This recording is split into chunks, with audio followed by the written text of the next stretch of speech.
Да, здравейте хора, това съм аз и днес намерих още една такава кафе машина и вендинг машина, исках да кажа. Преди известно време тествах една такава машина и си мислих, че е единствената в града, но явно има още такива. Мина доста време от предното видео, може тогава да е без това време да са го направили.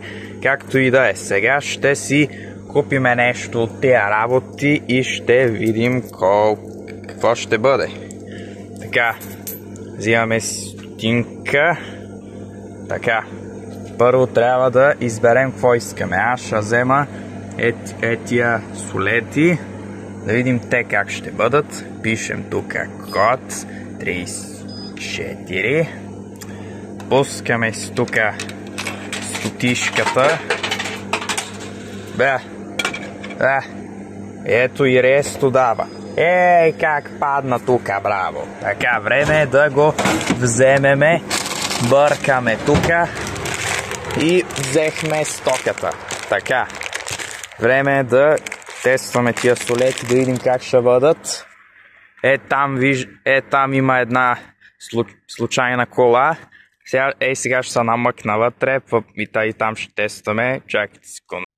Така, виждаме ли се? Добре, ето ги солетите, отворих ги извън кадър. Сега да пробваме една, да ви кажа дали си заслужават.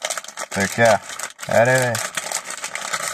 ето ния, виждате, напълно права дълга солет.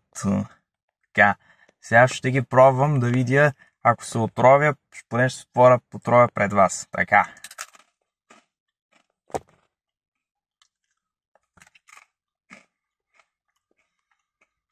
Ами солета е.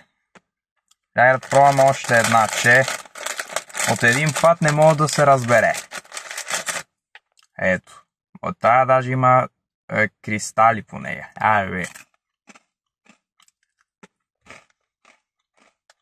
Ами, просто солети. Това да кажа. Ами, това е общо взето, хора. Моето видео. Да, ако съберем 58 лайка, ще може да направя трета част, ако намеря такава машинка. Харесайте видеото, също забравих да спомена. И ще се видим полицаите идват. Добре, чао.